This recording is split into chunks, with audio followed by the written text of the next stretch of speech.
Apa itu yang bahasa kita sehari-hari? Nih, bahasa kita sehari-hari jamur, begitu?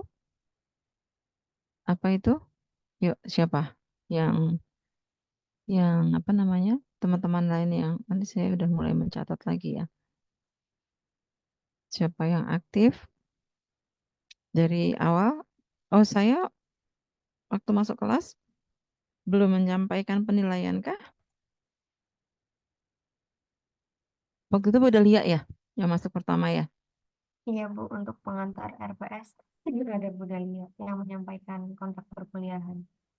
Kontrak perkuliahan. Ada Budalia meminta untuk aktif. Seingat saya ada poin keaktifan juga Bu. Poin keaktifan, betul. Poin keaktifan untuk apa? Kalau di Budalia mungkin, kalau di Bu Yani langsung saja ya. Kalau Bu Yani tentu poin keaktifan akan dilihat, lalu eh, menjadi nilai bantuan juga untuk selain sudah digunakan untuk penilaian keseluruhan, ada penilaian bantuan juga, misalkan ada nilai yang nyaris gitu. Nilainya nyaris A. Nilai A itu berapa? Angka untuk nilai A berapa, teman-teman? Menyamakan persepsi dulu nih.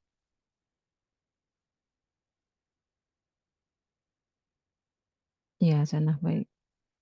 Nilai A berapa? Kau nggak ada yang mau jawab, masih ngantuk kan? 85 sampai 86 sampai 100 Bu. Range-nya. 86 sampai 100 gitu ya. Iya. Jadi 86 baru A. Kalau 85,3 dapatnya apa? Amin Ibu. Amin. Amin kan sampai 85 ya. Batasnya Amin sampai 85 deh kayaknya. 85,3 mau dikasih Amin. Oke, 85,3 Amin. 85,7?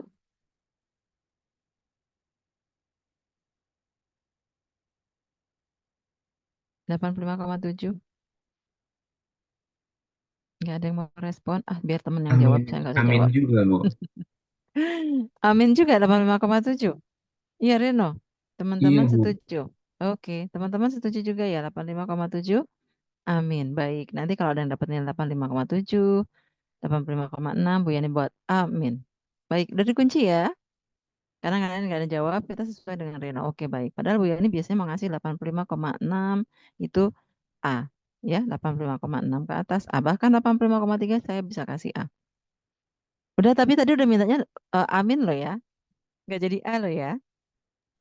Saya kira ini Bu, kan kalau 85,3 berarti kan belum ke 85,5. Jadi saya kira kalau 85,3 itu kan kalau dibulatin jadi tetap 85 gitu. Oke. Kalau Tap- 85,7 kata Reno juga tadi amin loh. Setuju ya Farhana ya. Udah setuju kan udah dikunci kan. 85,7 pun tetap amin. Ya. Tadi tadi nggak ada yang mau protes loh. Yang jawab cuma Reno ya Reno ya. Jadi oke. Jadi oke kalau gitu. Benny mau cerita tadi. Saya tidak ada masalah. 85,3, 85,4 saya buat menjadi A nggak masalah selama keaktifannya bagus. Akan menjadi penilaian keaktifan ini sayang banget nih mahasiswa nilainya 85,3 nanggung banget sih kalau kalau Bu Yani ya. Apalagi udah langsung 85,7 dari penilaian 85,7 nanggung banget nih gitu. Itu tanpa segan-segan saya buat menjadi 86, sekian. Angkanya harus berubah. Kalau saya harus berubah. Jadi kalau membuat A itu bukan pembulatan. 85,3 saya buat jadi A nggak boleh. Nanti dipanggil Bu Dekan. Jadi saya akan buatnya menjadi 86. Dari mana angka itu naik jadi 86, saya akan tambahkan ke salah satu poin penilaian gitu, dimasukkan ke salah satu penilaian, entah tugas, entah apa tadi. Meskipun aslinya tugasnya tidak segitu, tapi saya buat supaya dia jadi 86. Tapi dari mana saya menambahkan? Dari yang aktif, entah bertanya, entah kemudian apa menjawab, kemudian dari lihat nanti apakah diberikan tugas tepat waktu atau tidak, ya, dari kerjasamanya dan lain-lain. Itu menjadi penilaian dan saya tidak akan segan, saya akan mengapresiasi kepada mahasiswa yang seperti itu. Oke, Ya, jadi kenapa saya selalu setiap kali kuliah nggak tanya, mesti tanya. Sudah belajar ini, ada yang tahu bedanya ini dengan itu, siapa yang jawab? Selalu ada catatannya di saya. Saya pegang catatan selalu ya. Ada bolpen di sini. Setiap ngajar mata kuliah apapun, angkatan berapapun, karena saya harus punya bukti bahwa anak ini aktif, mahasiswa ini aktif. Oke? Jadi silahkan kalau yang memilih untuk memang tidak mau menjawab, nunggu temannya jawab, ya silahkan. Tapi saya tidak punya catatan untuk Anda sehingga hal-hal seperti tadi nilainya nyaris gitu ya, itu saya ya tidak bisa membantu. Baik gitu ya. Setuju nih? Tetap mau 85,7 adalah A minus, nggak apa-apa. Atau mau dinaikkan dengan syarat Anda aktif? Boleh Ibu, tadi kiranya tuh Ibu cuma nanya kayak standar nilai sama yang kayak di mata lain gitu. Ternyata yang Oh Ibu gitu. tanyain. Tapi Tapi kalau kalau misalkan eh iya Reno, kalau yang lain 85,5 biasanya batasnya ya. Di atas 85,5 tidak tertulis, tapi menjadi kesepakatan bersama, kesepakatan tidak tertulis.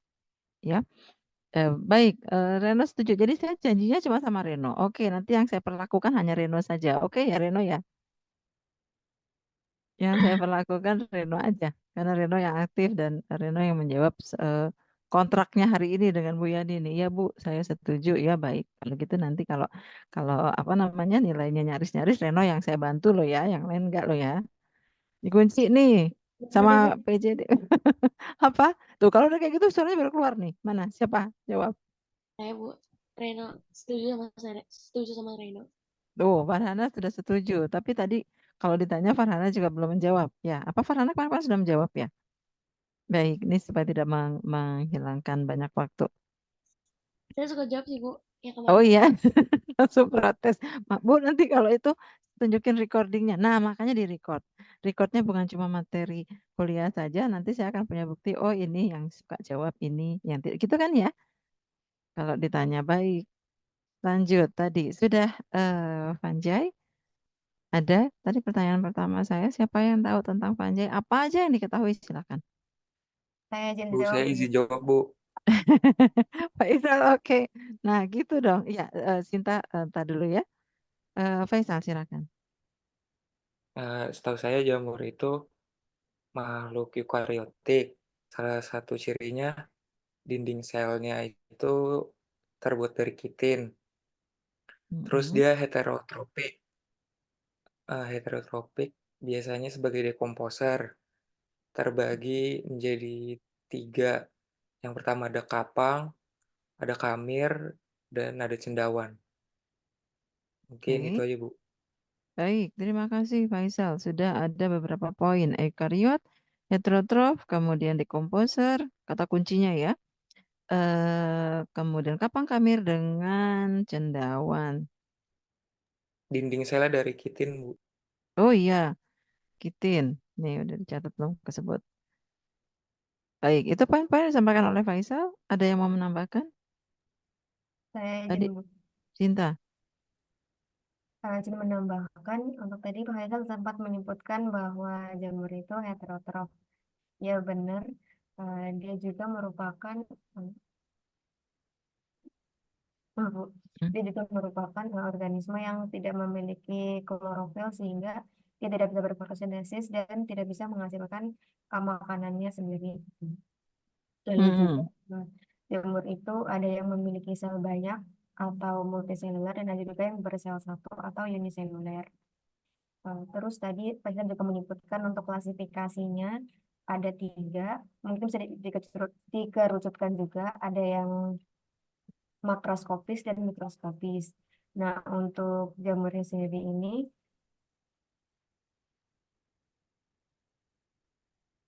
Mm-mm. untuk Putus suaranya? Nah, lanjut. jamurnya sendiri ini bisa juga berperan sebagai hal positif dan juga hal negatif. Mm-mm. Berperan positif dan negatif. Oke. Untuk peran positifnya bisa juga untuk membantu fermentasi seperti pada roti, pada anggur dan Mm. lain-lain. Tapi untuk berperan negatifnya kadang juga bisa menjadi hama pada tanaman gitu, Bu. Oke. Ada lagi?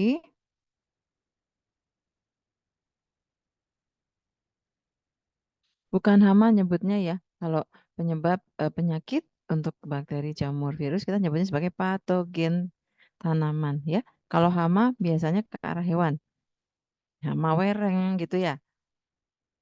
Kalau ini berarti patogen. Patogen sebagai patogen tanaman. Baik.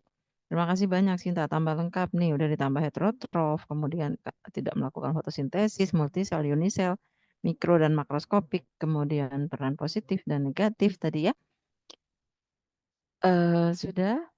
Baik. Ada satu nih yang belum disampaikan. Reproduksi. Siapa mau menambahkan? Saya Bu, Saya siapa? Firdaus. Baik. Daus. Jadi jamur itu bereproduksi secara seksual dengan spora dan juga bisa secara ini Bu, seksual. Seksual dan Dengan aseksual ya. ya Bu, Yang aseksual menghasilkan dengan menggunakan apa?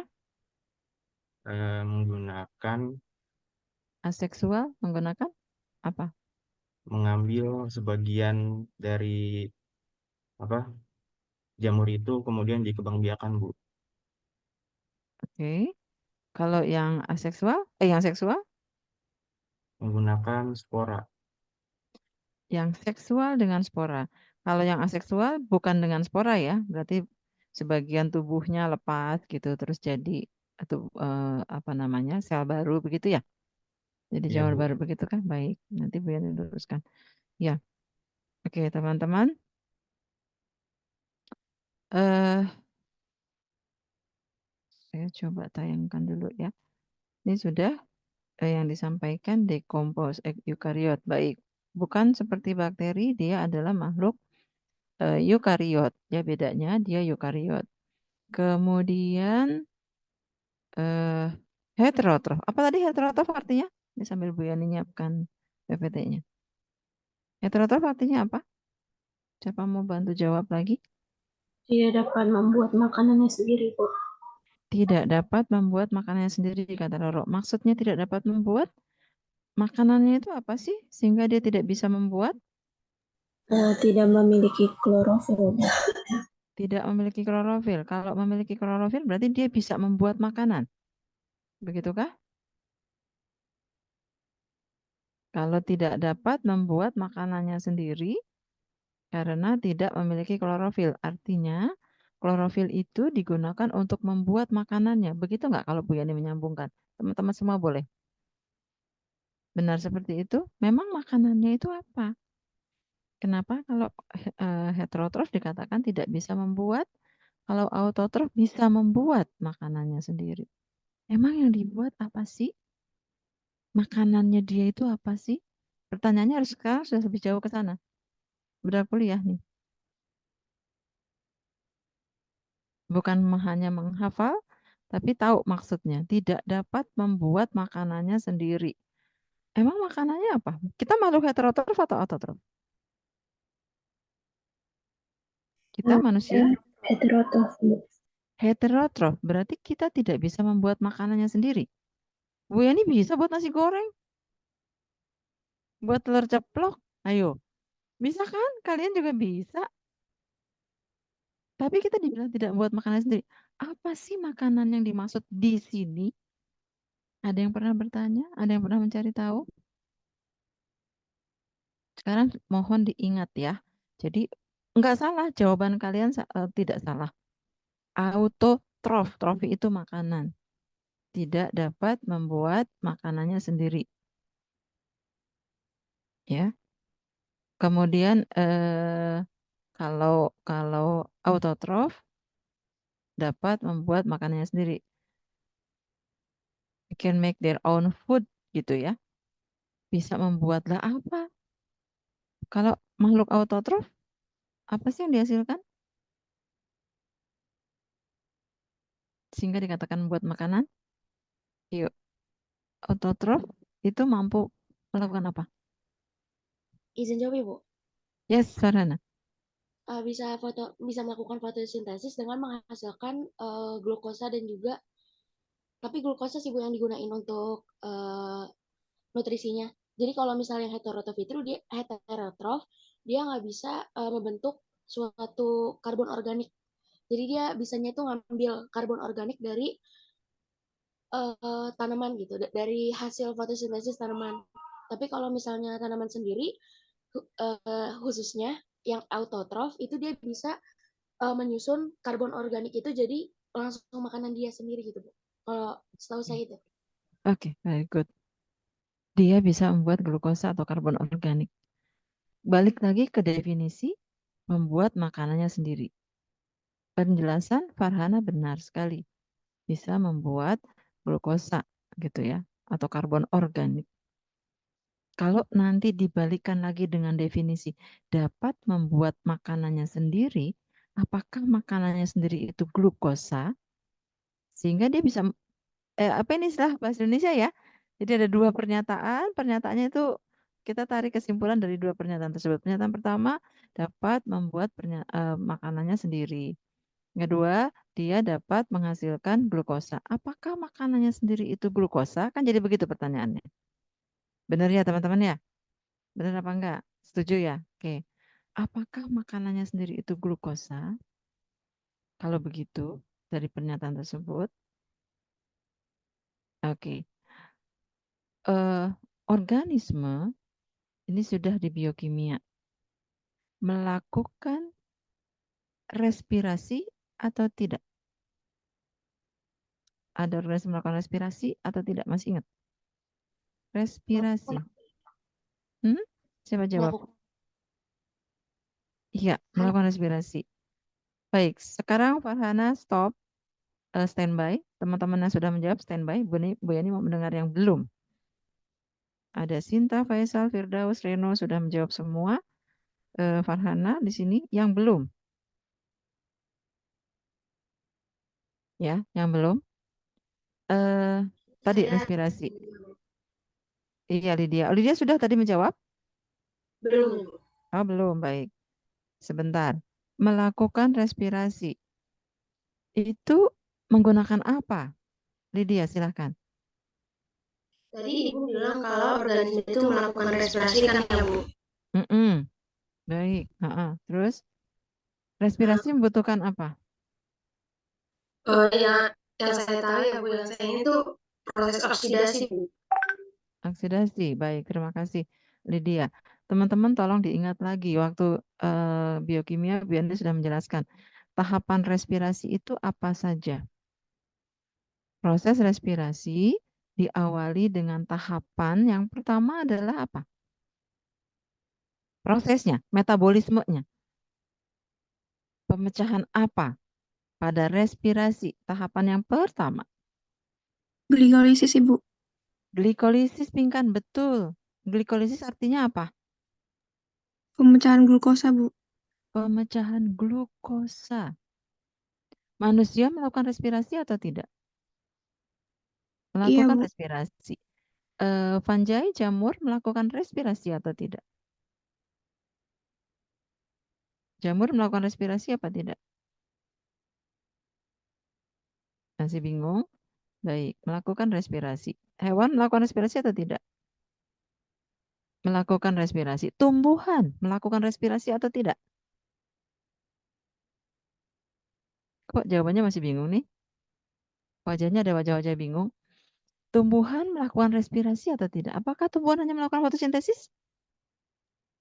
Respirasi juga Bu. Melakukan respirasi juga. Jangan lupa, tumbuhan melakukan respirasi juga. Artinya di semua makhluk yang tadi kita sebutkan, tumbuhan, hewan, manusia, bakteri juga, kalau melakukan respirasi, dia melakukan glikolisis. Iya kan? Tadi pernyataan yang pertama ada glikolisis pada respirasi. Kalau makhluk, tadi organisme melakukan respirasi, berarti dia melakukan glikolisis. Betul apa tidak? Iya, manusia melakukan glikolisis. Kalau melakukan glikolisis, butuh glukosa apa tidak? Perlu glukosa apa tidak kalau glikolisis? Sekarang bisa menarik kesimpulan? Perlu Bu. Dari pernyataan Bu Yani, nggak usah sampai ujung pernyataan saya. Kenapa tumbuhan dikatakan mampu membuat makanannya sendiri? Sementara manusia dan hewan tidak dapat membuat makanannya sendiri. Silahkan tarik kesimpulan dari diskusi kita barusan. Makanannya itu apa berarti? Kata-kata makanan, trof, autotrof, heterotrof mengacu pada apa? Makanannya berarti apa? Glukosa berarti kalau tumbuhan hidup, Ya, silakan, silakan.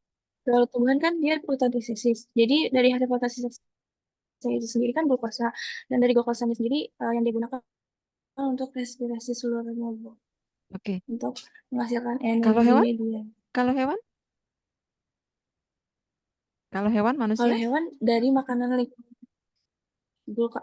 dari hasil lingkungannya sekitar yang digunakan. Mendapatkan dari karbon organik dari organisme lain, begitu ya? Makan tumbuhan. Kalau Iya. manusia kan makan tumbuhan, makan hewan. Di dalam tumbuhan, dalam hewan ada glukosanya.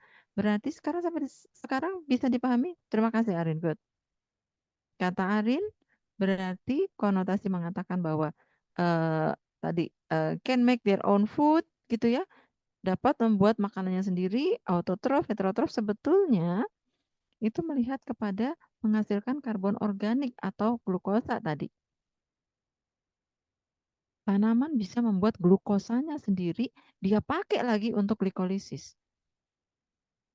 Hewan dan manusia perlu glikolisis, tapi nggak bisa buat sendiri karena tidak melakukan fotosintesis. Sehingga meminta dari organisme yang dimakan. Sampai di sini jelas, teman-teman? Karena sudah bisa nyambung. Kalau besok ada yang tanya lagi kenapa dia dikatakan autotrof atau heterotrof, saya akan masuk nanti ke dalam mikrobiologi lebih detail lagi, ya lebih detail lagi pada saat bicara nutrisi dan faktor lingkungan. Saya akan masuk lagi ke situ. Lebih detail lagi, lebih jelas lagi nanti, ya. Tapi ini secara umum saja. Autotrof dan heterotrof sudah cukup jelas. Nggak salah mengatakan membuat makanannya tidak dapat membuat, boleh. Tapi sekarang sudah harus bisa menjelaskan lebih lanjut. Apa maksudnya? Jadi bukan cuma ngafal, maksudnya harus tahu. Mengerti ya? Ada karbon organik dan anorganik nanti di situ. Oke, itu yang masih belum paham, silakan dilihat. Jadi tadi ya, fungi atau fungi tadi, cendawan, jamur tidak dapat membuat makanannya sendiri, maka dia minta dari lingkungannya. Kalau kita minta dari organisme yang lain. Fungi bisa minta dari organisme yang lain, bisa menggunakan dari sisa organisme mati, kemudian sehingga ada nanti gaya hidupnya fungi, ada parasit, saprofit, decomposer. Iya, kalau parasit tadi menggunakan dari organisme lain, tapi organisme masih hidup. Ada yang parasit, ada yang kalau tadi siapa yang menjelaskan patogen tanaman Sinta tadi? Apakah jamur hanya patogen pada tanaman saja? Ada nggak jamur yang patogen pada hewan atau manusia? Ada yang punya kucing, kucing suka jamuran? Ada kan ya? Kucing disuntik, ditetesi obat jamur, atau mungkin ada yang melihara kucing di sini, Bu Yani pelihara kucing. Manusia, ada orang yang panuan, ada orang yang ketombean, saya nggak nyebut kita. Ada, itu apa sih? Panuan itu apa? Dari kelompok jamur. Jangan bayangkan jamur tempenya muncul di tangan atau kaki gitu. Enggak begitu, bentuknya enggak begitu. Tapi penyebabnya tetap dia dari kelompok cendawan atau jamur. Begitu ya. Oke, nah tadi kita sudah bicara cukup banyak. Jadi sebagian yang sudah saya bicarakan saya akan lewatkan. Yang penting adalah selalu kita akan mulai dengan kenapa sih perlu belajar bakteri, kenapa sih perlu belajar virus, kenapa kita belajar jamur. Ya, tentu jawabannya sama dengan yang lain. Pertama, jamur adalah makhluk hidup, organisme, biologi, belajar, ilmu yang pelajari makhluk hidup, maka kita tidak boleh menghilangkan makhluk hidup apapun. Semua kita pelajari. Tumbuhan, hewan, manusia, jamur, bakteri, semua kita pelajari. karena biologi. Ya, kita base-nya biologi. Baik. Kemudian kalau kita lihat bahwa ternyata ya jamur ini merupakan most diverse organism yang paling bervariasi di muka bumi, paling banyak ya. Kemudian termasuk serangga nomor 1. Jadi dia boleh dikatakan terbanyak gitu ya, karena terbanyak kedua. Diversitasnya serangga nomor 1. Nah, dengan begitu banyaknya keragamannya, aktivitasnya tentu juga pasti banyak. Aktivitas apakah positif, apa negatif? Tadi juga sudah disampaikan oleh Sinta.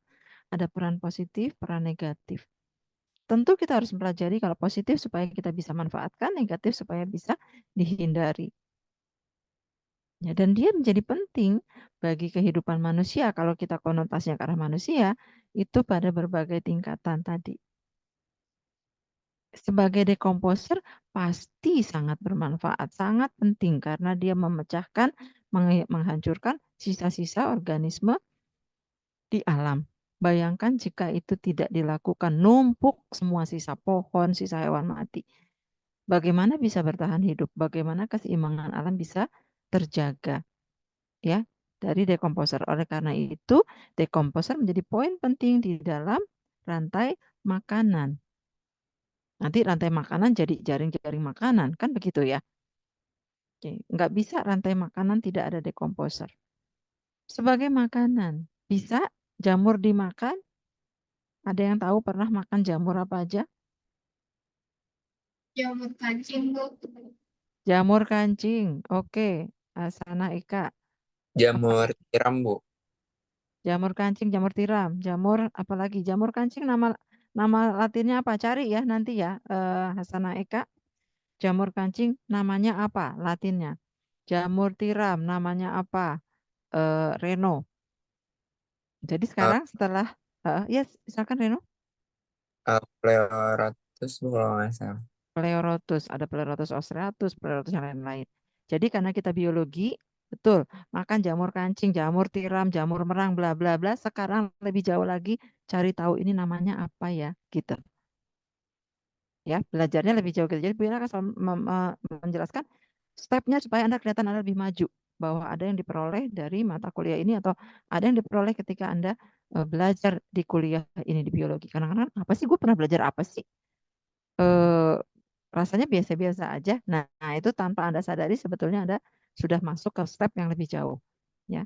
Karena biologi harus tahu nama latinnya, at least yang sehari-hari. Jamur kuping. Pernah makan jamur kuping? Kenapa namanya jamur kuping? Begitu ya. Nah, tadi sudah ada yang disampaikan juga, ini sambil cerita sambil jalan, tapi nanti kita bisa balik lagi. Firdaus menyampaikan ada aseksual tadi dengan menggunakan spora. Kita belum bahas ke seksual aseksual, tapi tadi sudah dibahas seksual dengan spora. Artinya jamur punya spora, gitu ya. Jamur tadi punya spora. Jamur tempe kelihatan tuh sporanya hitam-hitam. Kalau tempe baru dibuat tidak terlalu hitam. Besoknya udah hitamnya semakin banyak atau abu-abunya semakin banyak. Itu sporanya yang kita lihat. Jamur roti juga begitu. Ada yang kayaknya kadang-kadang kehijauan, ada yang ke abu-abuan, ke coklat, ada yang ke hitam. Nah, itu sporanya. Ya, baik. Tadi dari spora. Nah, kalau jamur kuping, kita masih menyebutkan tadi jamur yang bisa dimakan. Tapi saya ke arah spora. Jamur kuping, jamur merang, jamur kancing tadi, jamur pizza, makan pizza ada jamurnya. Itu hifa. Sporanya apa ya warnanya? Ada di mana ya sporanya? Kalau jamur tempe kelihatan, jamur oncom kelihatan, orange gitu ya. Jamur roti ada tadi yang disampaikan. Kalau jamur yang gede-gede itu ada sporanya enggak ya? Sporanya di mana ya? Warnanya apa? Lebih jauh lagi seperti itu pertanyaan kita. Ya, ada sporanya enggak? Kalau ada di mana? Jamur kuping enggak ada sporanya kok enggak kelihatan. Jamur kancing juga bulat aja gitu.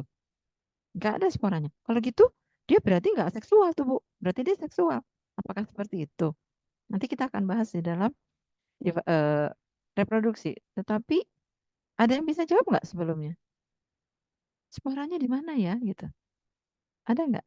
Nanti kita akan bahas itu juga. Belum ada? Oke. Eh, termasuk nanti ada yang menghasilkan etanol di sini. Ya, as a food, as a decomposer, kemudian fungi can also produce many industrial product. Ya, you can count, you can mention what kind of produce they can make. Apa contohnya? Selain ada etanol, ada enzim, ada antibiotik gitu ya. Jamur bisa menghasilkan itu dari kelompok jamur. Oke, pigmen maybe menghasilkan pigmen tertentu yang kemudian akan diekstrak sebagai produk industrial produk. Kemudian ada senyawa-senyawa, misalnya senyawa anti hipertensi, ada senyawa untuk mengobati luka. Biasanya pengobatan dari Chinese banyak menggunakan jamur. Kenapa? Karena mampu menghasilkan berbagai metabolit yang bersifat sebagai apa namanya untuk pengobatan.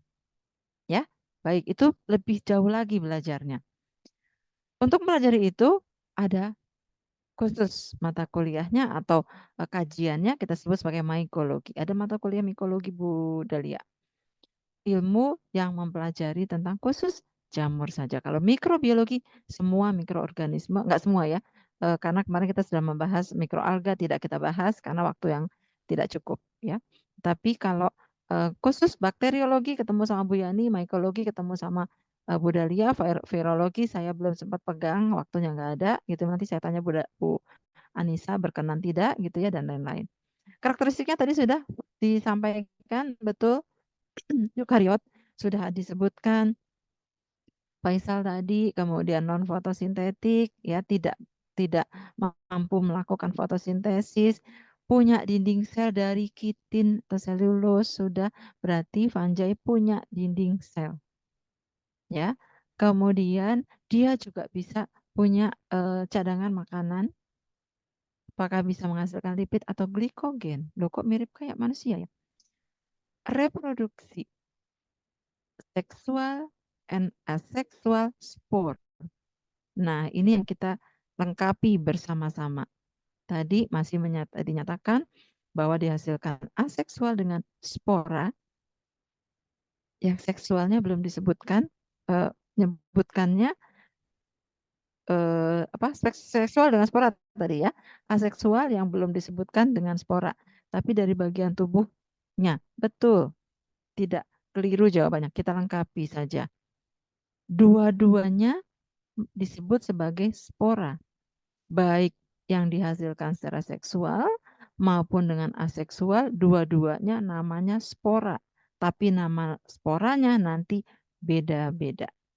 Kita lanjut ke sana ya, ke berikutnya nanti. Fungi grow in almost every habitat, as long as ada gitu ya, ada organic matter. Jadi every habitat maksudnya apa? Jangan hanya membayangkan habitat yang di luar ada apa namanya tanah, udara, air begitu, tetapi di sekitar kita bahkan di dalam tubuh organisme as long as organic matter present ada hewan, ada bahan organiknya, tanaman bahan organik, bisa dia tumbuh di situ. Masih hidup hewan sama tanamannya? Bisa, parasit. Maka fungi bisa bersifat parasit di dalam organisme. Di lingkungan, apakah lingkungan alami, natural habitat, atau yang memang kita buat? Apa misalnya? Baju, buku, kayu itu ini ya, apa namanya masuk tadi ke tanaman. Tapi kayu yang ada di rumah kosong biasanya ada, atau pas lembab banyak hujan. udah jadi kayu untuk jadi rumah, tapi masih ditumbuhi sama jamur. Iya kan, apalagi kalau rumah terbengkalai. Iya apa tidak? Buku, suka lihat buku jamuran, baju, terutama ini ibu-ibu, loh kok ibu-ibu. Belum ibu-ibu, Bu, ya oke, noni-noni, ladies, yang terutama maaf yang muslim, pakai mukena, habis wudhu, langsung pakai mukenanya lembab, ya. Kemudian eh, kita letakkan atau taruh begitu saja. Suka lihat ada bintik-bintik hitam di bawah dagu nih, di bawah apa? Mukenanya di bagian sebelah sini yang dekat dagu gitu. Ya, ada yang ketemu nggak teman-teman? Ada yang pernah lihat mungkin ada bintik-bintik hitam karena kelamaan nggak dijemur gitu ya? Pernah ada yang ketemu? Pernah Pernah, Ibu. Ibu. Nah, emang apa sih hitam-hitam itu? Jamur. Ya, nah kalau sudah hitam-hitam gitu, apalagi kalau ketemu yang gede, saking udah lamanya ditumpuk gitu, ada yang ketemu besi hitamnya sampai kelihatan besar. Bisa diambil pakai jarum pentul. Ambil, lihat di mikroskop kayak apa itu. Ada hifanya atau tidak. Kan makin lama makin besar, makin banyak. Artinya dia hidup. Hitam-hitam itu hidup. Bukan noda dari yang lain-lain keringat, bukan. Tapi itu makhluk hitam-hitam tadi. Nah kalau sudah ada hitam-hitamnya, memang nyucinya ya di air panas ya. Jadi pakai air panas, deterjen dan air panas. Itu untuk menghilangkan, meskipun juga kadang itu sporanya ada jadi agak sulit. Seperti itu ya, teman-teman. Jadi ini almost every habitat apapun. Baik, di sini kemudian tadi sudah kita rangkum, kemudian dibandingkan dengan yang sudah kita pelajari sebelumnya, bakteria. Spora jamur dengan spora bakteri besok kita bahas lagi gitu ya. Atau sekarang? Oh, sekarang ding ya yang dibahas lain Vanjay. Spora jamur dengan spora bakteri bedanya apa? Setidaknya kita sudah mengatakan sporanya di sini adalah seksual and asexual reproduktif. Reproduktif organ. Jadi dia adalah organ untuk reproduksi. Spora pada jamur ya, baik eh, both of sexual and asexual itu digunakan for reproductive proses, untuk proses reproduksi. Pada bakteri not for reproduction. Untuk apa?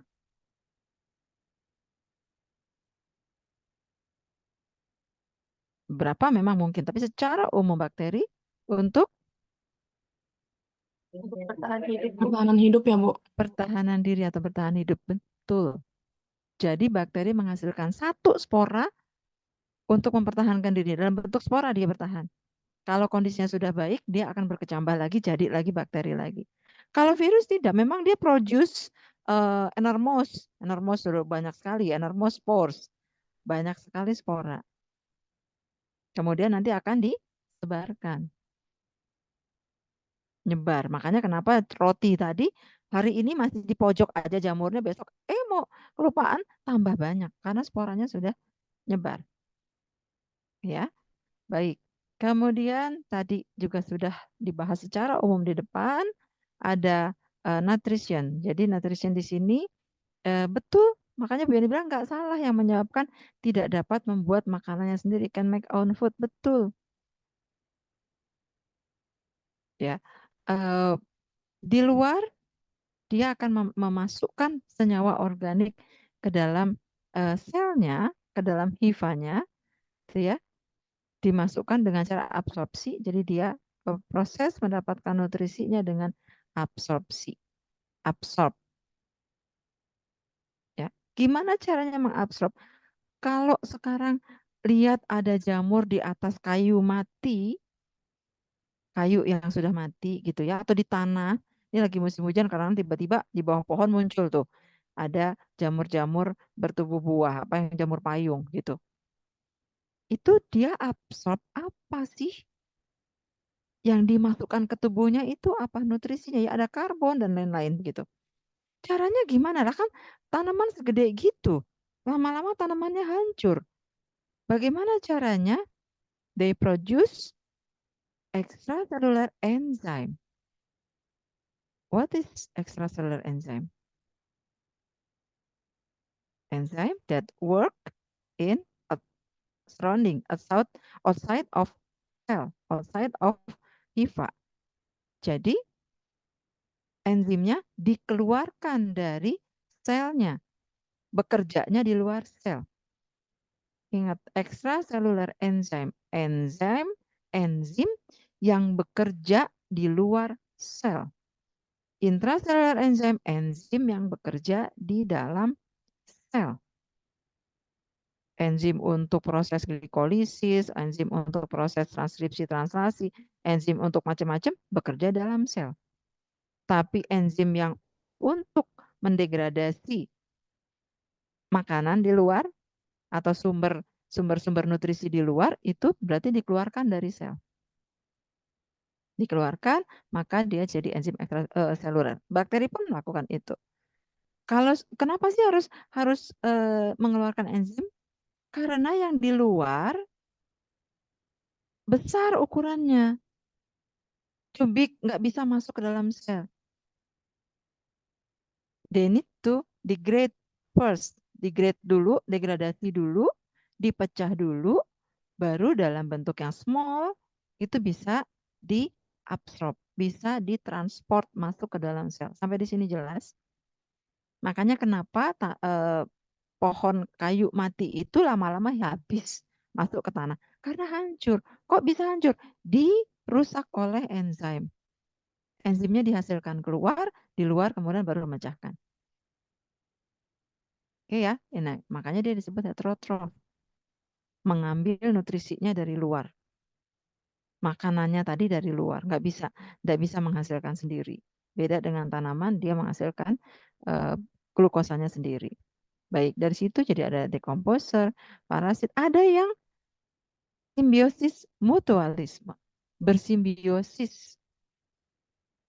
Baik, saya langsung masuk ke contoh simbiosis. Ada yang tahu nggak?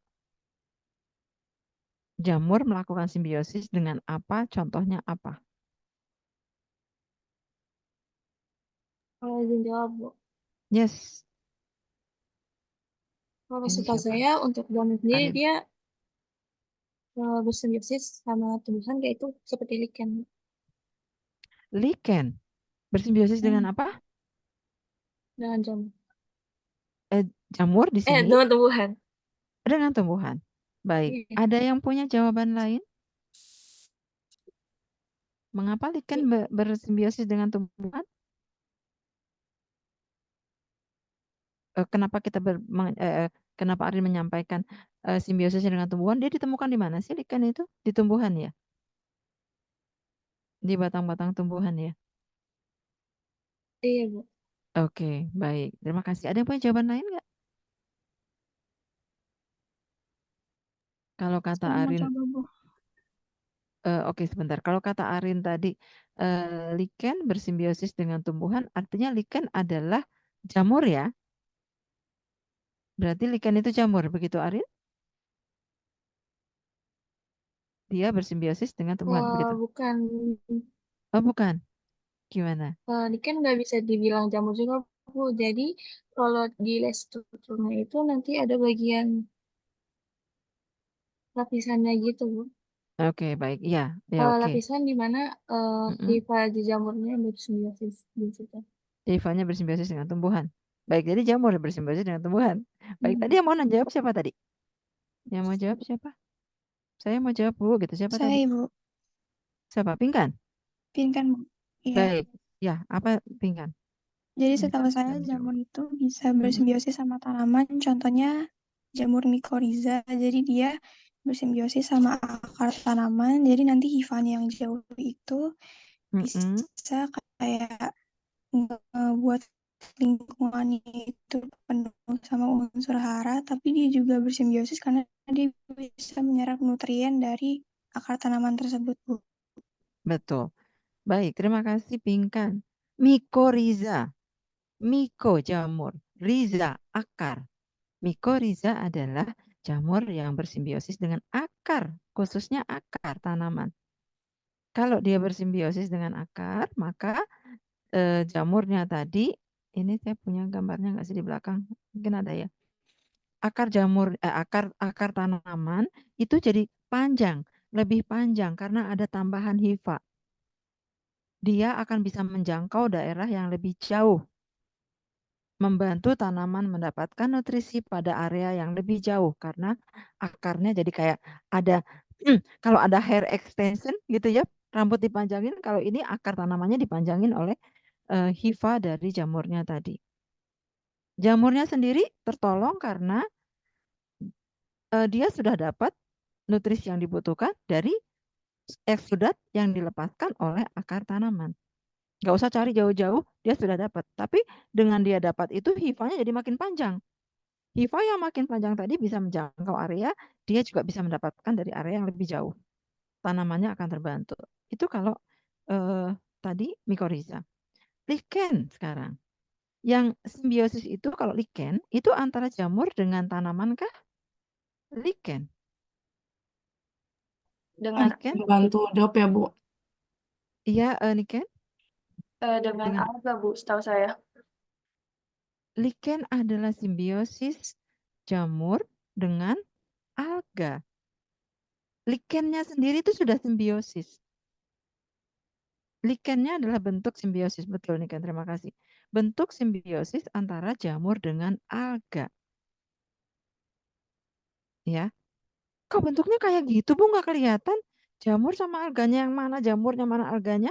Kalau kalian sudah belajar lichen dengan Pak Agung, ya mungkin Pak Agung atau siapa yang mengajari Bu Pinta kah?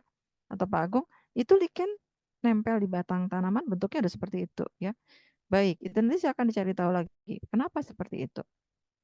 Kita masuk ke jadi dia mampu melakukan simbiosis, selain dia bisa sebagai parasit, saprofit, dia juga bisa kalau dekomposa itu sebenarnya saprofit ya pada sisa-sisa hewan atau tanaman. Sekarang kepada bentuknya ada yang multiseluler, ada yang uniseluler. Terdiri dari satu sel, terdiri dari banyak sel. Yang satu sel itu yeast. Yang banyak sel bisa mold, bisa mushroom. Itu banyak sel. Tapi mold dengan mushroom bedanya adalah kalau mold kita lihat dia hanya punya fase hidup memang dalam bentuk mikroskopis. Tapi dia multisel. Kalau mushroom bisa ada fase hidup yang kelihatan besar. Ada tubuh buahnya. Yang tadi kalian sebutkan ada jamur tiram, jamur apa tadi? Kancing, ada jamur kuping, itu adalah edible mushroom. Mushroom bisa kita makan. Ada yang non edible, ada, cari sendiri.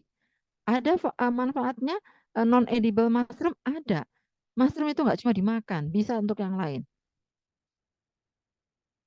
Cirinya punya tubuh buah. Yang dimakan itu tubuh buah. Jadi sporanya di mana? Cari lagi. Kalau gitu ada sporanya di mana ya? Dia punya tubuh buah. Itu fasenya akan kita lihat. Mold sekarang nomor 1. Mold yang pertama. Tadi kita bahas yeast, mold. Harusnya yeast dulu ya. Maaf, saya ke mold dulu. Karena urutan PPT-nya begini. Mold itu adalah kelompok fungi, kelompok jamur yang multiseluler. Tapi dia nggak punya tubuh buah. Bisa kelihatan? Bisa. Jamur tempe, jamur roti, aspergillus jamur roti, hitam-hitam, ya. Rhizopus juga bisa jadi jamur kontaminan pada roti, jamur tempe, tapi mengkontaminasi roti bisa. Ya. Kemudian ada hifanya, ada spora yang hitam-hitam kecil, nih spora, tubuh pembentuk spora, gitu ya. Kemudian ini yang unisel, hanya satu sel. Contoh yang sehari-hari Anda gunakan adalah Fermipan, contoh produknya. Di dalamnya ada Saccharomyces cerevisiae, nama spesiesnya. Sekarang sudah harus masuk ke nama spesies ya. Nama spesiesnya Saccharomyces, nama produknya Fermipan. Untuk apa ya Fermipan? Vermipan untuk apa? Untuk ngembangin adonan, Bu. Mengembangkan adonan, Roro, ya. Adonan apa? Roti bisa, Bu. Roti, donat, pakai Saccharomyces cerevisiae. Ya, baik. Tapi tape, nah nanti kita lihat lagi yang lain. Ya, baik. Kemudian unicell.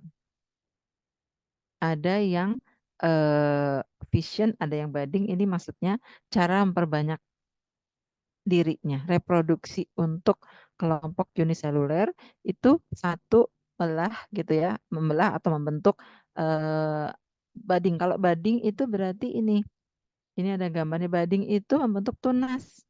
Budding, bud itu tunas ini. Ya. Jadi tadinya dia satu sel begitu bisa membentuk tunas kecil gini. Nah, kecil. Lama-lama tunasnya tadi akan menjadi lebih besar. Nah, seperti ini sampai akhirnya dia jadi dua yang sama besar, katakan begitu. Kemudian lama-lama dia akan lepas. Nih yang ini nih. Ini kelihatan, lepas dari induknya. Kalau sudah lepas menghasilkan bekas ini nih. Bekas lukanya, bud scar. Luka karena lepasnya bud atau tunas. Ini cara reproduksinya antara lain. Ya. Kemudian kalau yang ini berarti kebalik urutannya. Kalau yang kapang itu yang tadi banyak sel, multisel. Contohnya ada jamur roti, jamur tempe, jamur oncom. Itu banyak sel tetapi membentuk suatu struktur yang namanya hifa. Ya, benang.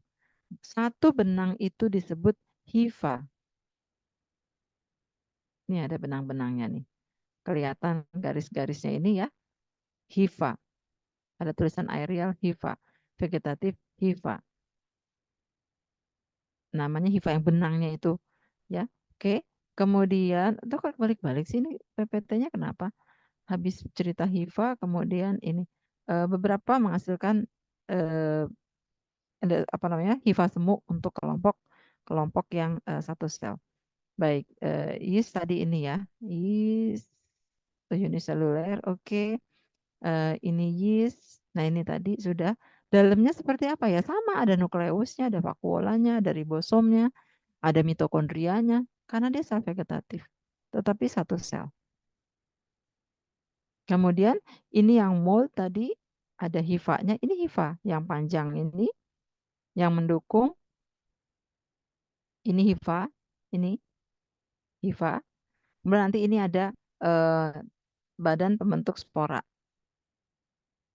Ini seperti sapu ya, berarti ini aspergillus atau penicillium. Nanti kita lihat ke bawah.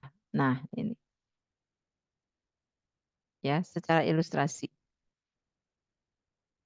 Ada hifanya. Hifa ada yang berseptat atau bersekat. Sekatnya kelihatan. Nah, seperti ini. Ada sekat-sekatnya. Ini sekat, gitu ya, ada sekatnya. Nih. Tapi ada yang nggak punya sekat, nggak kelihatan sekatnya. Disebut sebagai hifa aseptat atau sonositik. Septat dan aseptat. Yang aseptat tidak punya hifa, tidak punya sekat, maaf, maka disebut hifa sonositik, hifa yang tidak bersekat. Kalau nyebut hifa senositik, itu berarti hifa yang nggak punya sekat. Kalau tidak punya sekat, maka ini intinya bertebaran. Kalau ini di dalam sini ada satu inti. Cuma tidak digambarkan di sini ya. Ada intinya di sini. Dibatasi oleh sekat. Kalau yang ini tidak dibatasi sekat. Jadi intinya akan ada di bagian-bagian tersebut tersebar. Nah ini. Tadi. Begini paling gampang. Gitu ya. Aspergillus dengan penicillium ini kita di lab ada. Jadi nanti bisa dilihat. Paling mudah melihat kalau aspergillus itu kayak ondel-ondel. Ada kepalanya, ada ondel-ondel kan begini ya. Sementara kalau penicillium itu seperti sapu. Jadi gini, terus gini. Nah, gitu. Ini kayak sapu, itu namanya penicillium.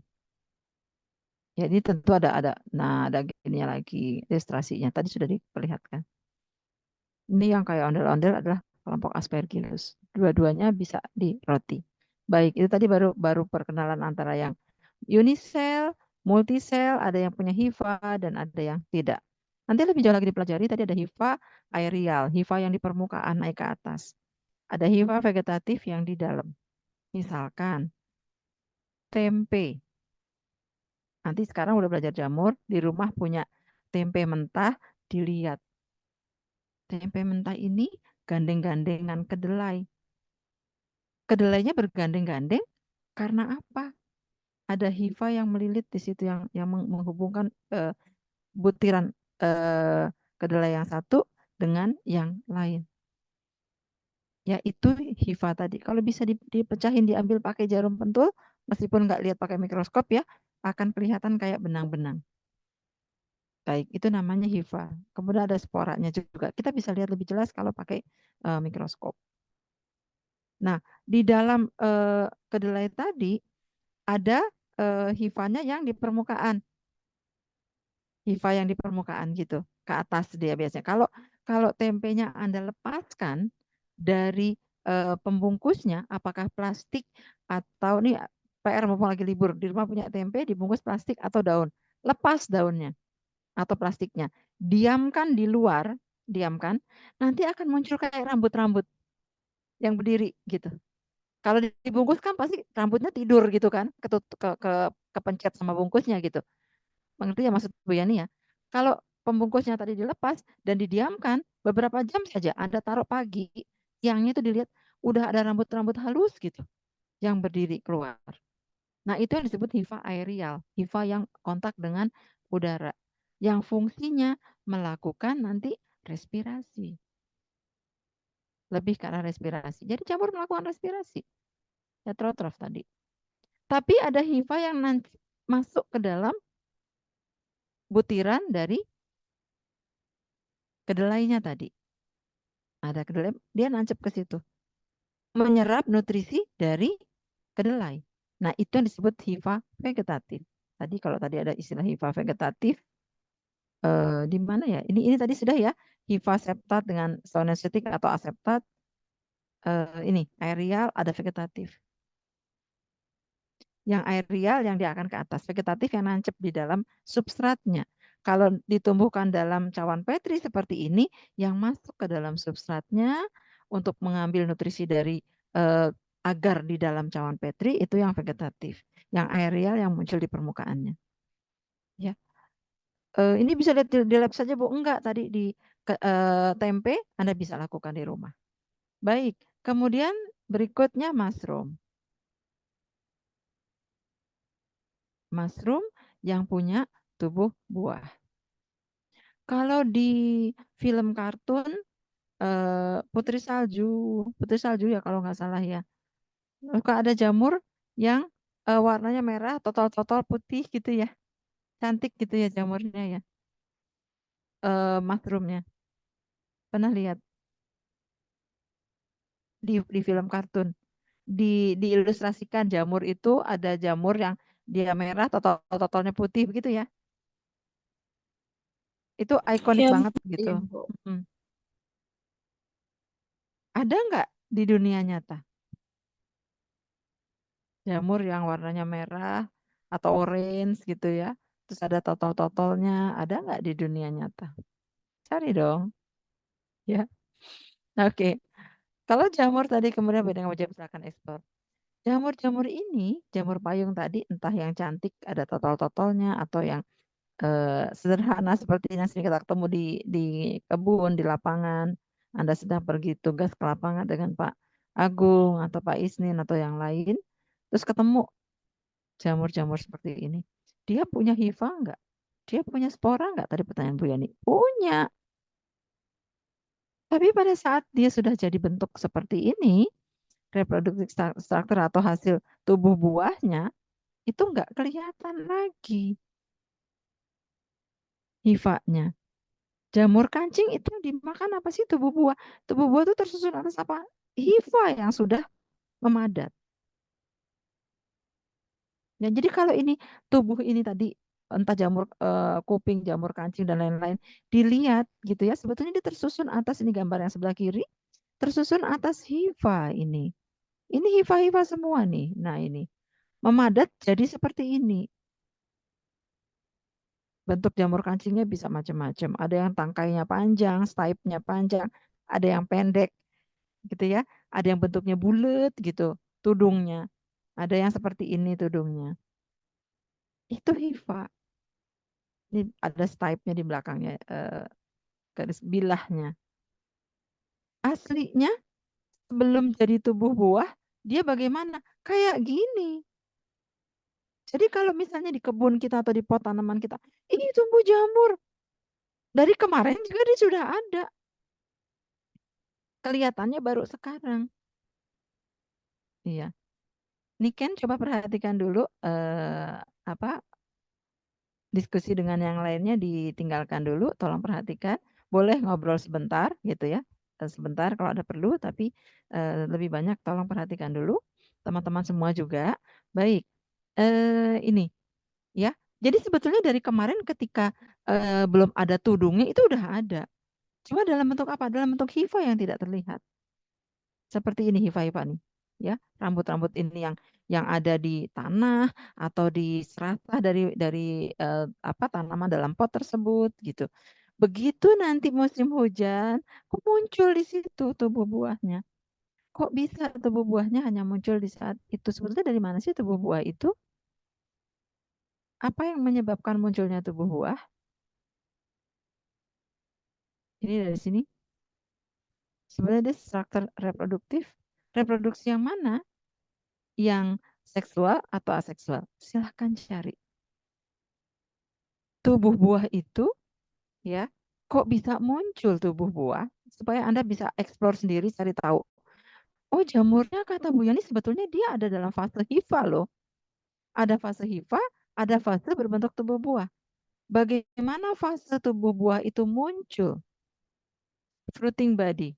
Bahasa Inggrisnya fruiting body. Jadi kalau mau cari tahu bahasa Indonesia nggak ketemu, nyarinya Mbah Google-nya dalam bahasa Inggris. Fruiting body production misalnya gitu. Ya, cari gimana caranya. Dengan cara apa? Tubuh buah itu jadi kadang muncul, kadang enggak. Jamurnya makanya kadang muncul di bawah pot, kadang enggak. Ya, dari mana? Itu. Baik, kemudian tadi hifa, kalau dia satu untai, satu itu hifa. Kalau kemudian banyak disebut miselium atau miselia, maka dikatakan fungi tersusun atas miselium atau miselia. Iya, yang kalau sudah banyak kita sebutnya miselium. Tapi kalau satu benang saja begitu ya, satu benang dia cabang begitu, ini cabang-cabang itu disebut sebagai hifa. Tadi ada yang septat dan ada yang aseptat, genositik. Kemudian ada yang khusus hifa disebut Hausteria. Ini biasanya masuk ke dalam jaringan untuk fungi-fungi patogen. Bisa patogen pada hewan maupun pada manusia. Dia hifa kalau udah nempel, hifanya tuh masuk ke dalam. Maka kalau kalian pernah melihat apa namanya iklan untuk obat jamur, boleh cari juga Google iklan untuk obat jamur supaya mudah diilustrasikan, supaya konsumennya itu tahu obat ini bekerjanya gimana. Kalau dioleskan terus dia copot lepas gitu, kelihatan lepas ya. Ada akarnya di kulit itu, jamur kulit misalkan ya. Kemudian begitu dikasih itu lepas dia. Lari jamurnya lepas gitu keluar. Nah, itu fungsi dari obat tadi adalah anti jamur, anti fungal, anti fungi, fungi gitu ya. Jadi bukan antibiotik.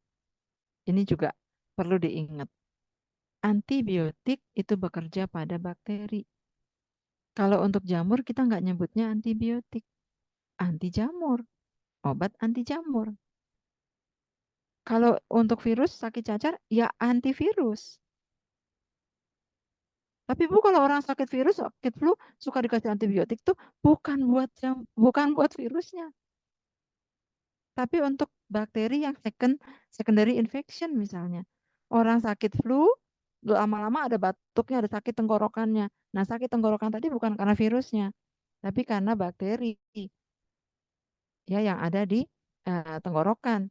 Maka dokter kasih antibiotik karena badannya panas. Badannya panas, ada infeksinya bisa double, bukan cuma infeksi virus, tapi juga ada infeksi bakteri. Maka obatnya dikasih antibiotik. Virus sendiri banyak yang belum ada obatnya, maka biasanya menyembuhkannya hanya dengan istirahat. Kalau flu-nya ringan-ringan aja, tidak ada infeksi bakteri, banyak istirahat, minum yang hangat, mengkondisikan tenggorokannya tuh tidak iritasi dan lain-lain, itu nanti sembuh sendiri. Karena tubuh punya interferon untuk virus. Ya, tapi dokter kasih antibiotik bukan berarti sakit flu obatnya antibiotik, bukan.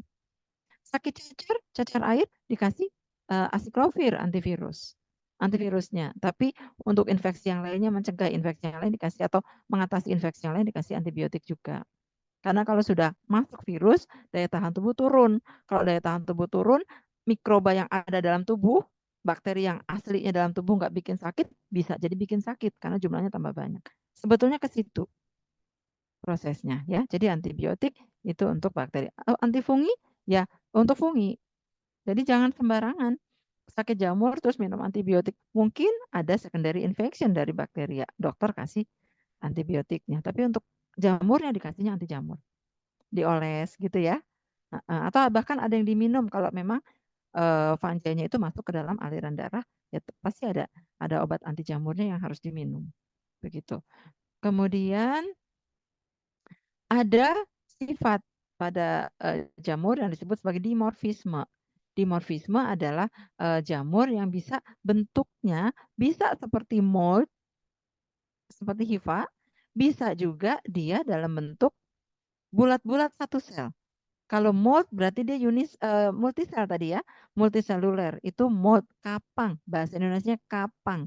Mold itu bahasa Indonesianya kapang.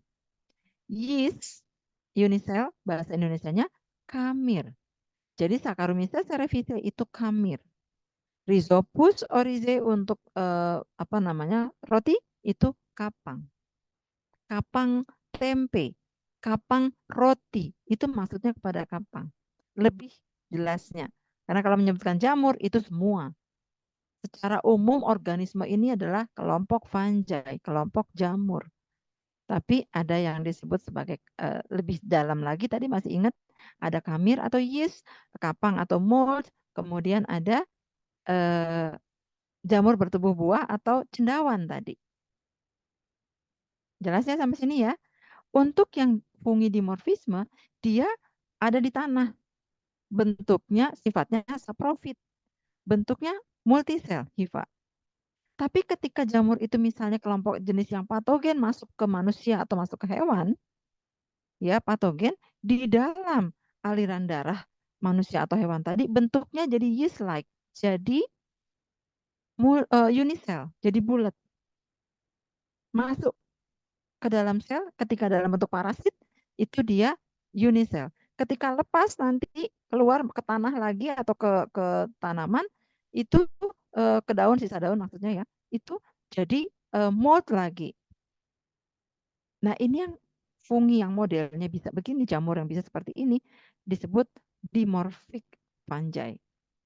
Atau mampu memiliki sifat dimorfisme. Morf itu morfologi, bentuk. Makanya morfologi, dimorf. Morfologinya dua. Bisa satu sel, bisa banyak sel. Bisa unisel, bisa multisel tadi. Ya, bisa seperti yeast atau kamir, bisa seperti mold atau kapang. Contohnya apa? Cari sendiri deh. Ya, kalau contoh-contoh. Baik. Kemudian siklus hidupnya. Ada fase seksual, ada fase aseksual. Aseksual hasilnya spora. Ini.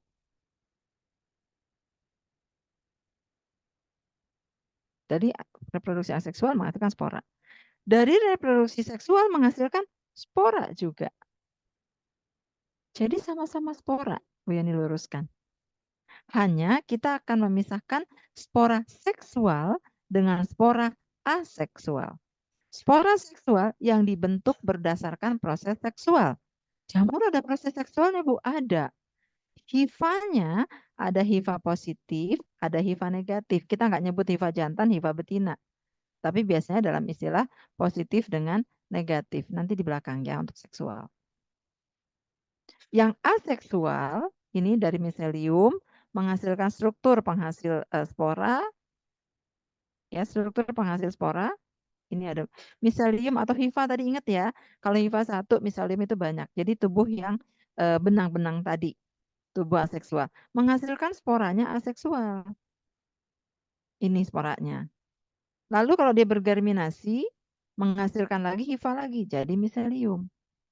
Sementara kalau seksual, ini hifa atau miselium tadi, hifa 1, ini akan terjadi fusi. Hifa heterokaryotik positif dengan negatif. HIV-nya. Nanti menghasilkan zigot, masuk meiosis, baru setelah meiosis dihasilkan spora seksual di sini. Kita masuk aseksual dulu. Reproduksi aseksual, spora aseksual bisa dihasilkan melalui tubuh pembentuk spora. Jadi fungi tadi, kapang tadi menghasilkan suatu hifa, ada hifanya yang khusus membentuk badan pembentuk spora. Ya, pada kelompok Conidio, ya ini menghasilkan ascomycota ya, atau ini menghasilkan suatu bentuk tubuh pembentuk spora disebut conidia. Ini conidia. Badan pembentuk sporanya conidia. Ini conidiospora. Conidiofor sebenarnya tangkai pendukung spora. Conidiofor tangkai pendukung spora. Ini tubuh ini yang fungsinya, tubuh conidiofor ini fungsinya menghasilkan, ini mendukung terbentuknya spora. Jadi kalau yang tadi, nah misalnya gini, ya ada, ya ini ada di bawahnya, ya ini nanti sih ada sporanya gini. Anda tinggal lihat ininya aja, ilustrasinya. Maka bentuknya jadi begini nih, bergandeng-gandeng nih. Karena sporanya bergandeng-gandeng di tangkai pendukungnya ini.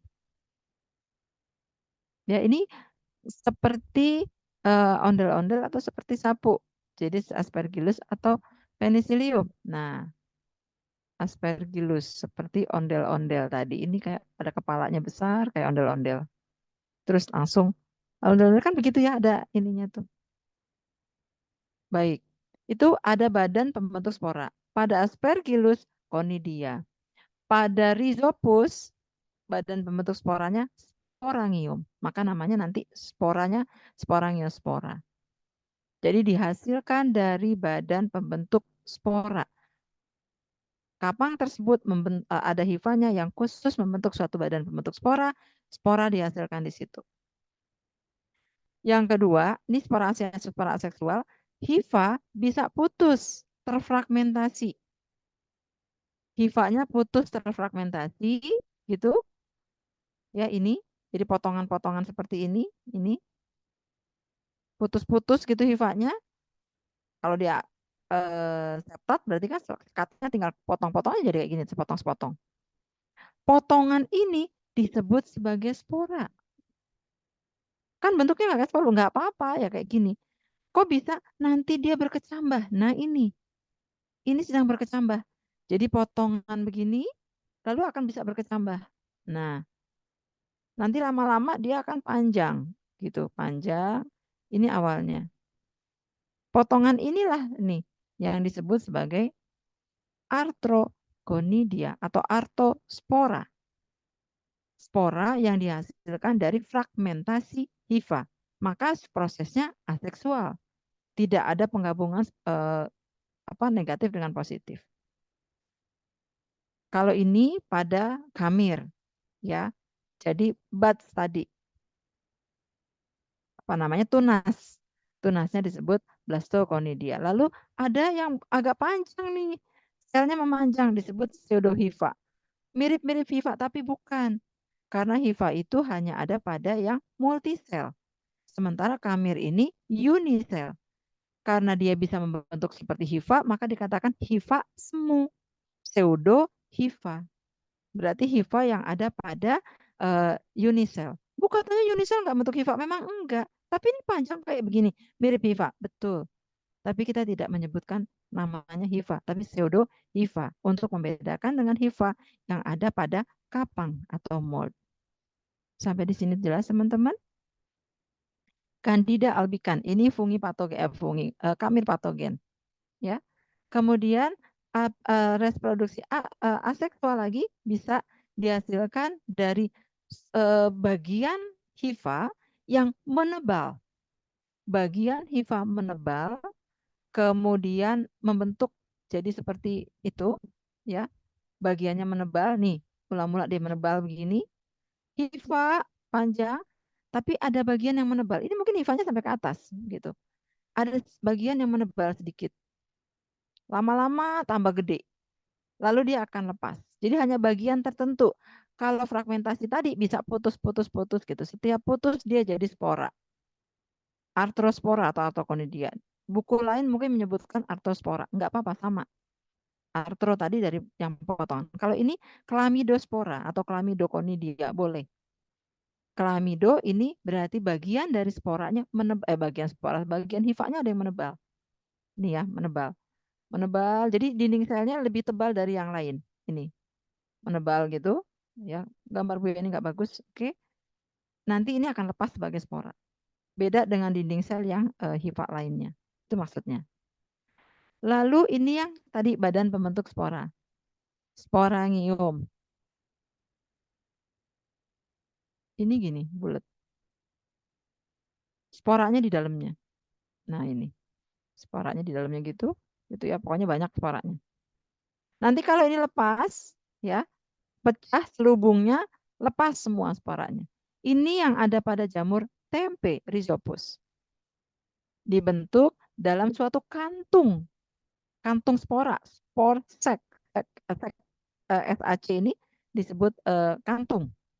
Kantungnya disebut sporangium. Jadi membentuk suatu kantung. Kalau tadi ada yang menebal, ada yang ini kantung, ya, disebut sporangio spora ininya, sporanya. Ini sporangiofor, ini tangkainya. Conidiofor berarti tangkai pendukung, for, ya. Baik, itu secara umum. Nanti kalau kalian menemukan lagi spora aseksual, silahkan dipelajari. Jadi spora seksual itu dibentuk tanpa ada proses seksual atau penggabungan antara dua hifa yang berbeda tipe. Dari satu hifa itu bisa dia membentuk tubuh struktur pembentuk spora, sporangium tadi, bisa ada yang menebal, bisa ada yang putus, bisa ada yang konidia dan lain-lain. Ya, teman-teman ya. Kalau seksual ada prosesnya tadi, ada plasmogami, kariogami, meiosis, ini saya kira bisa dipelajari sendiri. Masalahnya adalah ada hifa yang, nah ini, ada hifa yang beda tipe. Ada dua hifa positif dengan negatif, begitu ketemu. Jadi ini hifa positif, misalkan, ketemu dengan hifa negatif. Ujungnya menebal. Ini positif, ini hifa negatif. Kalau dia ketemu, lalu di sini akan ketemu dulu gitu ya, ketemu dulu, nyatu dulu gitu. Anda boleh cari prosesnya. Dari penyatuan ini, kemudian akan terbentuk, ini panjang ke sini sebenarnya. Dari penyatuan ini akan membentuk suatu spora. Pada Rhizopus tadi, ini sporanya disebut zigospora. Ini bentuk semacam tubuh, ya, tubuh pembentuk spora yang disebut zigosporangium. Zigosporangium yang begini kayak gerigi-gerigi gini gitu, kayak nanas gitu ya. Ada zigospora di dalamnya. Ini khas pada apa namanya? Tapi ini kan kapang, tidak tubuh buah. Jadi tetap dia jadi kapang. Hanya sporanya disebut zigospora. Kalau pas lagi ketemuan kebetulan itu di mikroskop bisa melihat bentuk ini, jamur tempe. Ya, spora yang dihasilkan melalui proses seksual. Oke. Maka kelompok jamur ini disebut zygomycetes karena dia mampu menghasilkan spora seksual yang disebut zygospora. Jamur itu ada yang zigo sekarang namanya zygomycota ya, zygomycota, kemudian ascomycota itu karena spora seksual sudah ditemukan, proses seksualnya sudah ditemukan, dia masuk dalam klasifikasi tersebut. Kalau ascospora dibentuk dalam satu kantung nih. Nah, proses kelompoknya nanti namanya ascomycetes atau ascomycota gitu, pernah dengar. Ini ada kantung. Siapa yang menghasilkan? Silakan cari tahu. Siapa yang menghasilkan ascospora ya? Penicillium, Aspergillus kah atau yang lain? Baik, Basidiospora. Basidiospora ini adalah kelompok yang menghasilkan tubuh buah. Kebanyakan masuk dalam kelas Basidiomycota. Membentuk Basidiospora. Dibentuk dalam suatu tangkai atau apa sih, pedestal tuh kayak pemegang gitu ya. Ini dibentuk secara seksual. Kalau dia terjadi proses seksual, menghasilkan tubuh bentukan seperti ini. Kemudian di ujungnya ada sporanya. Nah, ini badannya ini disebut basidium, kemudian sporanya disebut basidiospora. Sampai di sini jelas teman-teman? Jadi sporanya dihasilkan dari berbagai proses. Tapi prosesnya bisa diringkas menjadi proses seksual dengan aseksual. Ya, nih. Nah, kemudian jadi ada klasifikasi zygomycota, basidiomycota, ascomycota, ada chytridiomycota ini. Yang bisa masih ada menghasilkan fase geraknya ya masuk di sini. Kapang air kebanyakan. Ya, ini Rhizopus, Mucor, tadi. Silahkan nanti dibaca, dilihat lagi. Bu Yani sudah menjelaskan secara umum. Diperhatikan lagi bahwa zygomycota punya dua fase, fase seksual dan fase aseksual. Pada fase seksual dihasilkan yang ini aseksual spora dihasilkan ini. Ya. Ini. Pembentukan ini. Tapi zigot yang sudah terbentuk bisa juga menghasilkan sporangium, tubuh buah nih sporangium. Nah, ini berarti masuknya nanti ke fase yang aseksual. Ini tadi sudah dijelaskan. Gitu ya, kalau membaca life cycle saya kira nggak sulit. Ini HIV positif dan negatif yang tadi Bu Yani gambarkan. Ada ininya, HIV-nya memang berbeda. Dikatakan positif dengan negatif. Ketemu gitu, ada HIV sama HIV ketemu. Tek. Nah, nanti di sini akan terbentuk ini. Bentukan gamet berbentuk zygospora. Tapi kalau ini tidak tumbuh gitu, vegetatif miseliumnya, kemudian ada tubuh buah khusus yang disebut spora, kantung tadi ya, sporangium, dan seterusnya. Ascomycota, ini kelompoknya ada Aspergillus, kemudian Microsporum. Trichopiton ini loh, Trichopiton ini adalah yang masuk dalam jamur patogen. Penyakit jamur disebut mikosis. Mikosis, cutaneous mikosis berarti penyakit jamur yang menyerang jaringan kutan. Ada yang tahu? Udah pernah belajar jaringan hewan?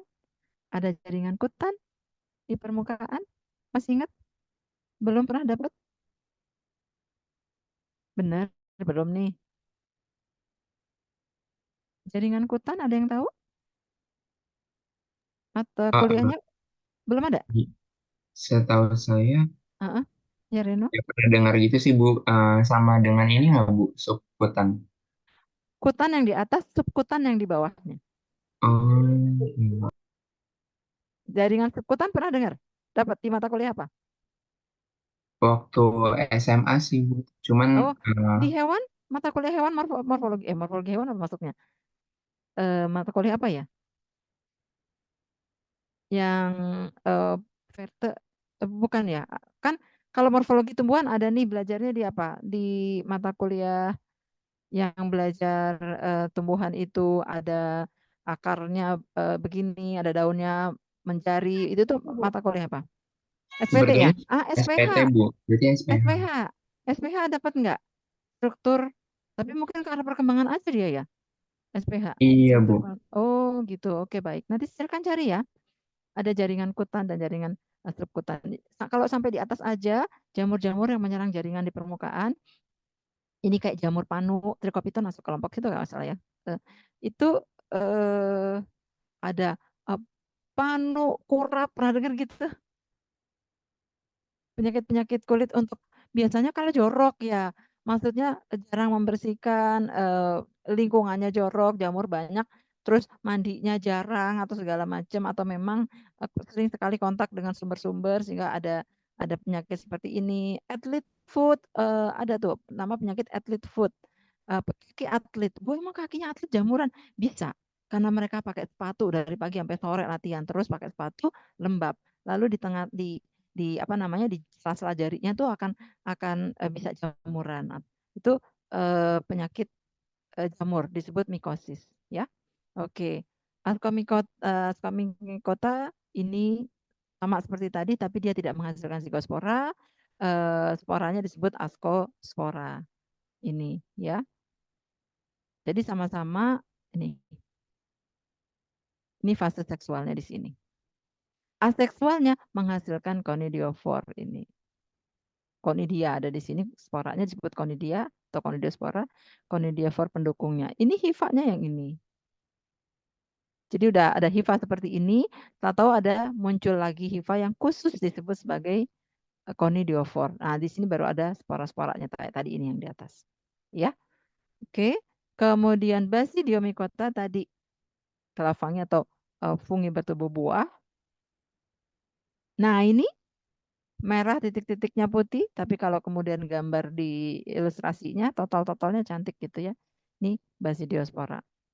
Jadi kalau begitu jamur kuping, jamur merang menghasilkan spora juga dong ya. Jamur yang dimakan tadi menghasilkan spora. Di mana sporanya? Pada fase apa kelihatan sporanya?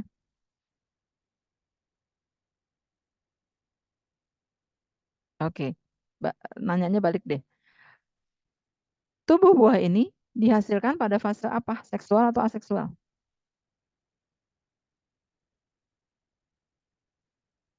Seksual, Bu. Fase seksual.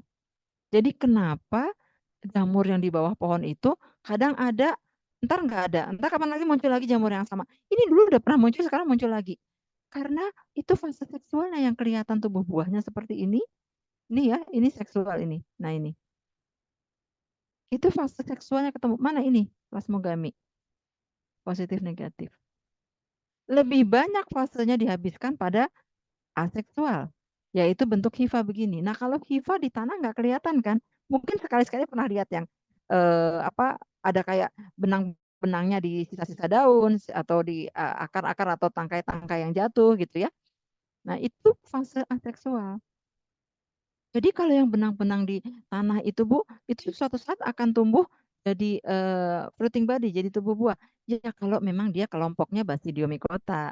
Karena hifa-hifa yang ada di tanah pun tidak selalu dari kelompok Basidiomycota, tapi bisa dari Ascomycota tadi, ya, bisa dari kelompok Zygomycota yang kalaupun dia membentuk fase seksual nggak menghasilkan tubuh buah. Sampai di sini jelas, Briani? Jamur tempe itu ada fase seksualnya, tapi tidak membentuk tubuh buah. Jamur aspergillus juga yang tadi ya. Nah ini kan ada fase seksual, tapi kan tidak selalu dalam bentuk tubuh buah. Hanya sporanya spora seksual. Jelas teman-teman? Yang membentuk tubuh buah dari kelompok Basidiomycota.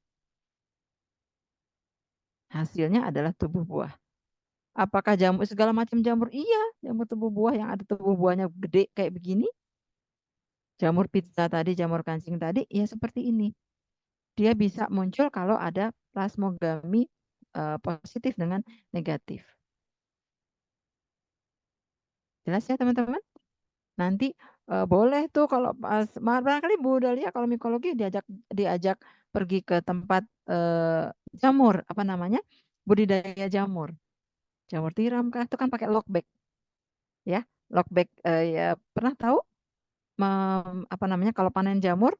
Ini biologi nih. Coba lihat aja di video jamur, panen jamur. Itu ada namanya lockback. Kan apa namanya kayak kayak semacam eh apa polybag tapi dia bening begitu.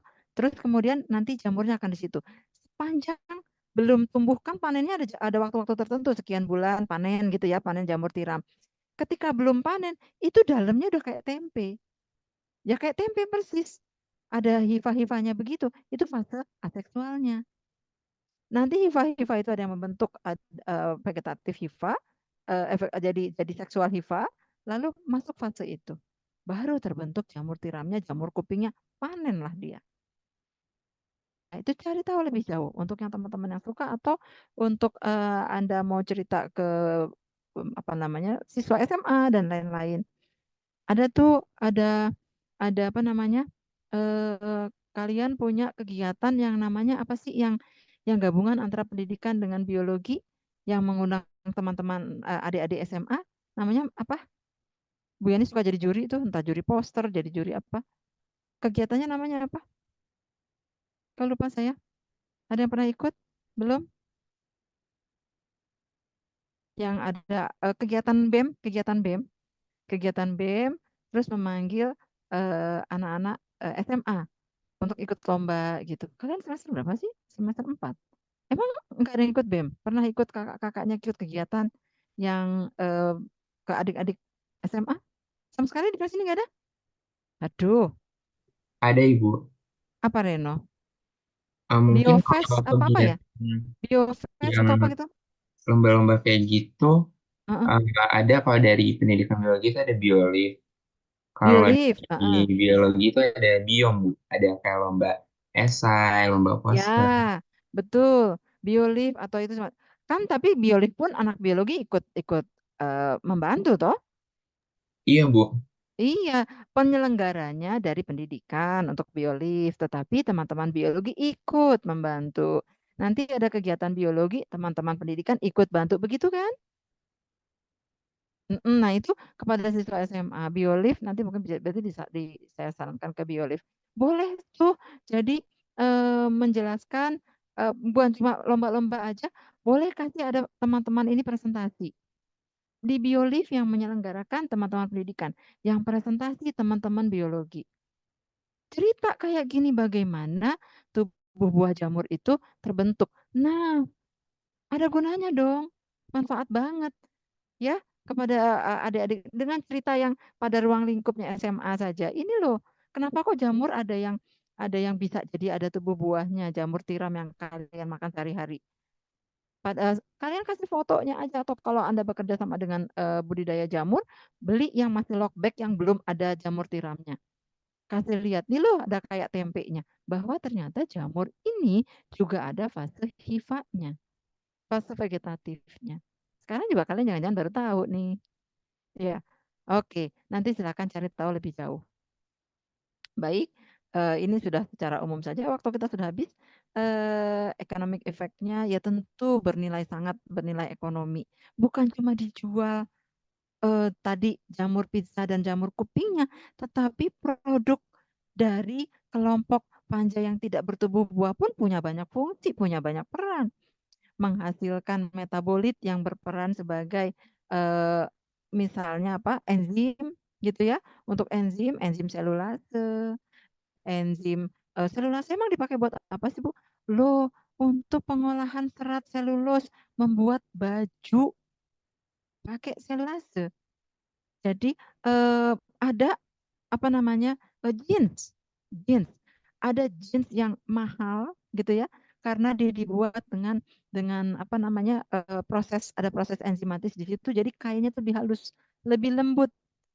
Jeans kan biasanya kaku gitu ya, tapi ada jeans yang lembut gitu karena dia diproses menggunakan enzim-enzim tertentu dari mikroorganisme termasuk jamur.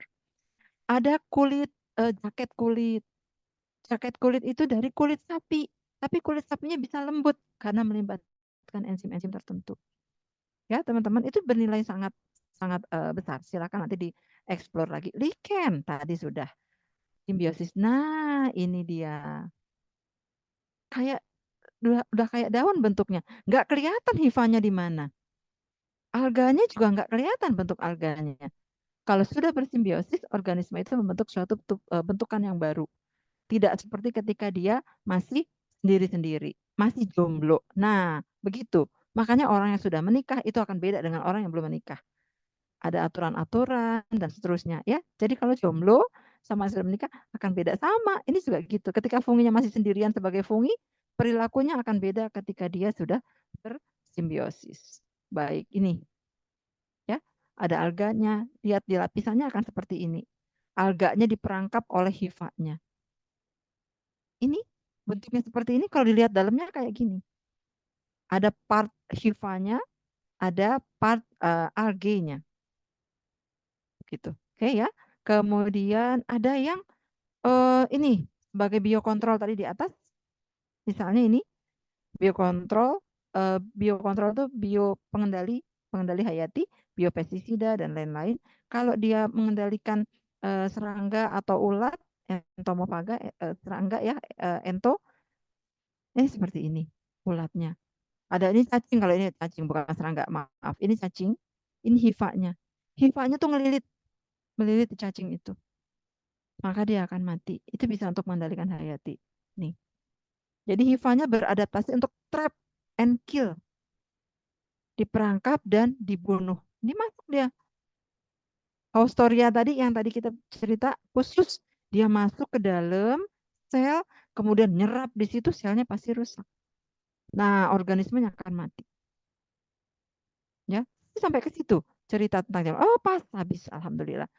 Sebetulnya masih banyak lagi ceritanya kalau mau lebih dalam, tetapi itu kunci-kuncinya saja, Bu Yani kasih pancingnya saja, kalian dari situ explore lagi. Bu Yani cerita tentang ini nih, tadi yang trapping serangga atau trapping apa namanya cacing tadi, itu cari tahu dong contoh-contohnya. Dengan mencari tahu contoh tadi, Anda akan dapatkan bedanya. Oh, kalau di serangga, hostorianya ngapain? Yang di sini ngapain? Mekanismenya mungkin akan berbeda. Jelasnya teman-teman ya. Jadi detailnya itu silahkan cari sendiri. Itu yang dimaksud dosen itu kasih pancingnya. Dengan dikasih pancing, Anda bisa mancing. Mungkin mau dapat kakap, dapat ikan gurame, dapat ikan nila, dapat macam-macam ikannya. Tergantung dari ilmu yang sudah Anda dapatkan. Ya, jadi nggak ada cerita, oh waktu fungi itu Bu Yani nggak ngajarin. Ya emang saya nggak ngajarin sampai situ gitu. Tapi saya sudah mengajari bahwa ini ada fungi bentuknya beda-beda, berdasarkan morfologinya ada 3, nanti kemudian fasenya juga ada seksual, aseksual.